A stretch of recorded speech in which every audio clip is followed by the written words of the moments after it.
Ya, untuk materi selanjutnya yakni demokrasi. Demokrasi adalah bentuk atau mekanisme sistem pemerintahan suatu negara sebagai upaya mewujudkan kedaulatan rakyat atau kekuasaan warga negara atas negara untuk dijalankan oleh pemerintah negara tersebut. Demokrasi itu berasal dari kata lain yang secara harfiah berarti kekuasaan untuk rakyat atau oleh pendukung yang disebut sebagai dari rakyat, oleh rakyat, dan untuk rakyat. Setiap orang, siapapun dia, memiliki satu suara yang sama nilainya. Salah satu pilar demokrasi adalah prinsip res politica yang membagi ketiga kekuasaan politik negara, yakni eksekutif, yudikatif, dan legislatif, untuk diwujudkan dalam tiga jenis lembaga negara yang saling lepas atau independen dan berada dalam peringkat yang sejajar satu sama lain. Kesejajaran dan independensi ketiga jenis lembaga negara ini diperlukan agar ketiga lembaga negara ini bisa saling mengawasi dan saling mengontrol berdasarkan prinsip checks and balance. Pengertian demokrasi menurut para ahli. Yang pertama, menurut Sidney Hook, demokrasi merupakan bentuk pemerintahan di mana keputusan-keputusan pemerintah yang penting secara langsung atau tidak didasarkan dari kesepakatan mayoritas yang diberikan secara bebas dari rakyat dewasa. Yang kedua yakni menurut John L. Esposito, demokrasi merupakan kekuasaan dari dan untuk oleh rakyat. Oleh karenanya, semua berhak untuk berpartisipasi, baik terlibat aktif maupun mengontrol kebijakan yang dikeluarkan oleh pemerintah. Selain itu, tentu saja lembaga resmi pemerintah terdapat pemisahan yang jelas antara unsur eksekutif, legislatif, maupun yudikatif.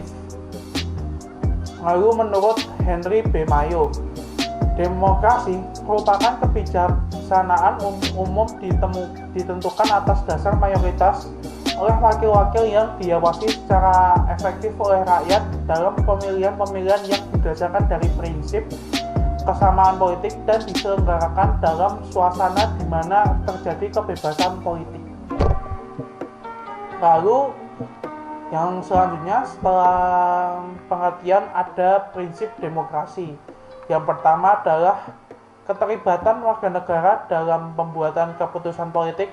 Ada dua pendekatan tentang keterlibatan warga negara, yaitu teori elitis dan partisipatori.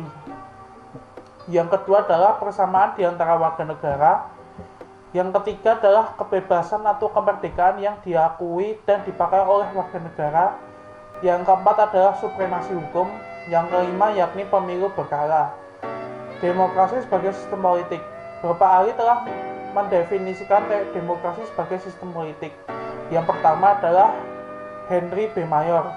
Ia menyatakan demokrasi sebagai sistem politik merupakan suatu sistem yang menunjukkan bahwa kebijakan umum ditentukan atas dasar mayoritas oleh wakil-wakil yang diawasi secara efektif oleh rakyat dalam pemilihan yang berkala yang didasarkan atas prinsip kesamaan politik dan diselenggarakan dalam suasana terjaminnya kebebasan politik.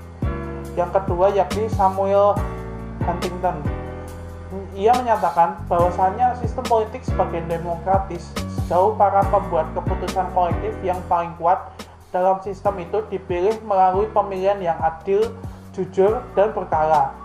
Dan di dalam sistem itu, para calon bebas bersaing untuk memperoleh suara dan hampir semua penduduk dewasa berhak memberikan suara. Sistem politik dewasa ini dibedakan menjadi dua, yakni sistem politik demokrasi dan sistem politik non-demokrasi. Termasuk sistem politik non-demokrasi adalah sistem politik otoriter, totaliter, sistem diktator, rezim militer, rezim satu partai, monarki absolut, dan sistem komunis. Sistem politik pemerintahan atau demokrasi adalah sistem pemerintahan dalam suatu negara yang menjalankan prinsip-prinsip demokrasi. Setelah itu, demokrasi juga memiliki ciri-ciri. Yang pertama, yakni keputusan pemerintah untuk seluruh rakyat. Yang maksudnya adalah segala keputusan yang akan diambil adalah berdasarkan aspirasi dan kepentingan seluruh warga negara, bukan atas dasar kepentingan suatu kelompok. Hal ini dilakukan untuk mencegah adanya tindakan korupsi, kolusi, dan nepotisme di dalam masyarakat. Yang kedua adalah menjalankan konstitusi. Segala hal yang berkaitan dengan kehendak, kepentingan, dan kekuasaan rakyat harus dilakukan berdasarkan konstitusi. Hal tersebut tertuang di dalam penetapan undang-undang di mana hukum harus berlaku secara adil bagi seluruh warga negara. Yang ketiga adanya perwakilan rakyat. Dalam sistem demokrasi terdapat lembaga perwakilan yang berfungsi untuk menyampaikan aspirasi rakyat kepada pemerintah. Di Indonesia, lembaga ini dinamakan Dewan Perwakilan Rakyat atau yang biasa dikenal dengan DPR, yang dipilih melalui pemilihan umum dan kekuasaan kedaulatan rakyat dipilih oleh anggota dewan terpilih. Yang keempat adalah sistem kepartaian. Partai merupakan salah satu sarana dalam pelaksanaan sistem demokrasi. Melalui suatu partai, rakyat dapat menyampaikan aspirasinya kepada pemerintah yang sah. Partai memiliki fungsi dalam hal pengawasan kinerja pemerintah apakah sesuai dengan aspirasi warga negara. Selain itu, partai juga mewakili rakyat dalam mengusung calon pemimpin, baik itu pemimpin negara ataupun pemimpin daerah.